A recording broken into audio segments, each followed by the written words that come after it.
Hey everyone, it's UB. Welcome to my morning scan for September 15th, 2018.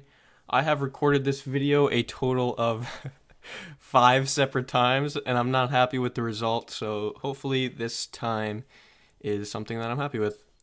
I wanted to talk about a few things, and over the past attempts of making this morning scan video, I end up talking way too quickly, or my ideas are all scattered because I kind of have a lot I want to say, but it doesn't come out in a formatted way. So I'm going to try and slow down and see if I can get this right on whatever attempt number this is. So let's take a look at the daily. Oh, and if you saw my evening update from a couple hours ago, you would basically understand where I'm at now, but I wanted to present both a bullish and bearish argument for the day, I guess you could say. So here we go. So the daily, of course, as you know from the evening update, I feel like this daily is something that I would short if it was anything else. And I feel like a lot of people are just looking too far into this candle for some reason. What I'm looking for on the daily is a close below 6,500. That would be absolutely ideal. Not really for my short sake. I don't really care about my position right now. But just for the overall price action, that would be great because that would be the third close below 6,500. So the requirements that I want to, I guess, fill for that kind of scenario is I do not want Bitcoin to retest yesterday's high. I guess I should change that to yesterday's high, whatever. But I absolutely do not want Bitcoin to test yesterday's highs. That would kind of invalidate my daily argument. If it does get rejected at 66.30, that's fine. But for this current argument, I don't want Bitcoin to retest today's high or yesterday's highs, even if it just is a wick. So let's take a look at my actual long-term trading range here. Let me go to the 4-hour, and there's still just no volume. I'm really shocked that this hasn't broken down yet. It's given great opportunities for shorts, and if you're not short yet, then, I'll get into that. But if you're not short yet, then I can understand why, but I'm still bearish, which is why I'm short, obviously. Let me take away the VPVR. So let me just give you a bullish argument if you are bullish, and kind of different ideas that I support. So this 55 EMA that I just brought up on my chart, you can back test it and see how it has been extremely helpful with finding different support and resistance areas. And we have been holding above this 55 EMA for the last 20 hours. So that's definitely significant and a good argument for the bulls. That is something that I can support as well. Another decent argument for the bulls is the buy volume is crap. Anyone who has the indicator up, you can tell that the buy volume is bad, but the buy volume is increasing. So that's something you want to see when something is in an uptrend. You do want to see the buy volume bars ticking higher than the last. So that is another bullish argument, but I want to also go down to the 1-hour chart. Okay, so now the bearish arguments, or no, one more bullish, is that we did put in a higher low, obviously, right here. Once I outline it, you'll probably be able to see it if you missed it. So this was a clear higher low. So that is also bullish. But the volume is something that's really concerning me right now. So now let me just talk about some of my bearish points of view. And you could probably know by now that the volume is extremely concerning to me.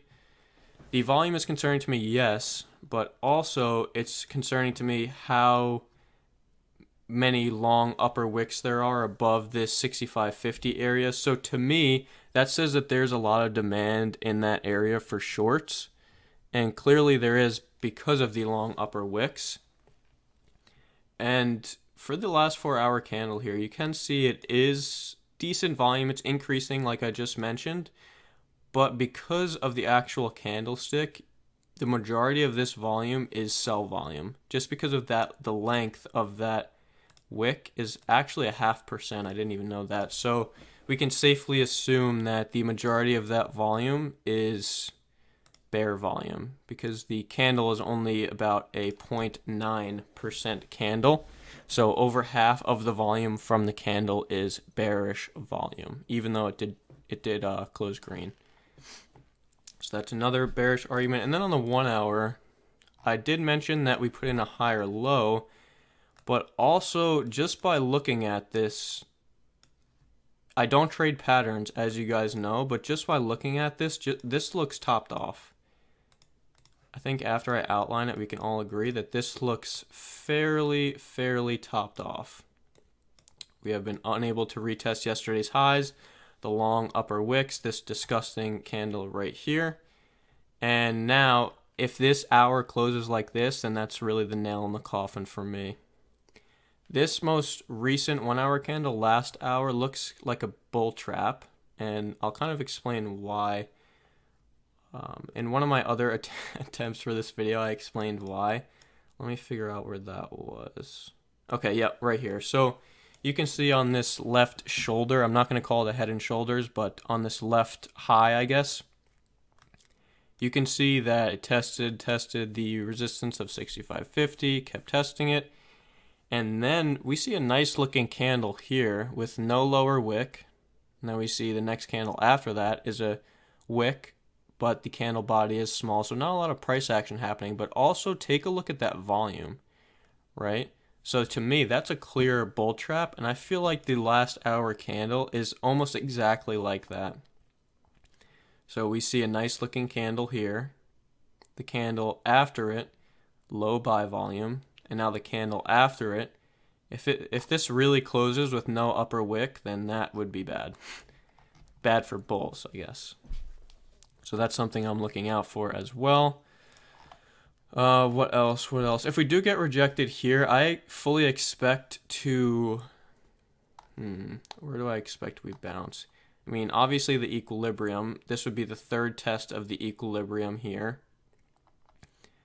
So we could possibly break the equilibrium.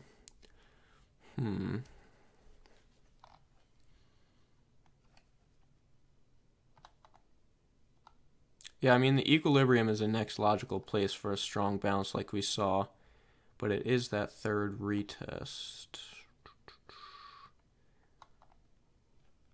I guess we'll have to wait and see, but equilibrium is definitely a possible bounce area, unless these large breakout traders are just waiting for the breakdown. What else? Overall, I'm still bearish, and I am underwater on my short. My short was just about, my entry was just below, I think 6,500, which I'm fully okay with. I'm completely fine with being underwater intraday. I really don't care about that, and if I get stopped out, I don't mind either, because that's just a better opportunity to reshort higher, because clearly this is not sustainable on the volume that we have now. I feel like I'm missing so much, but I hope I'm not. After doing this video so many times, I really can't tell what I said in this video and in other videos. I'm not going to go through any altcoins. I did that on one of my other attempts, and basically every single BitMEX alt is testing a key resistance area, kind of like Bitcoin. So I believe we're in a short for EOS, Litecoin, and Ethereum, as well as Bitcoin, obviously. So because of that, if Bitcoin breaks down here, we will definitely see some fairly decent gains from those BitMEX alts. Right now, I would not agree with longing, because this is a clear long into resistance. And just basic rule of thumb, you don't want to be longing into resistance no matter what. We may see a breakdown here live on video. This is exciting. But anyway, that's all I wanted to mention. I didn't want to waste your guys' time with me rambling. I could probably talk about nonsense all day. Actually, we probably will bounce off of 6,500 again, because, I mean, of how tough of a resistance it was in the past. But ultimately, the equilibrium is what I'm eyeing for now. Overall, just be safe.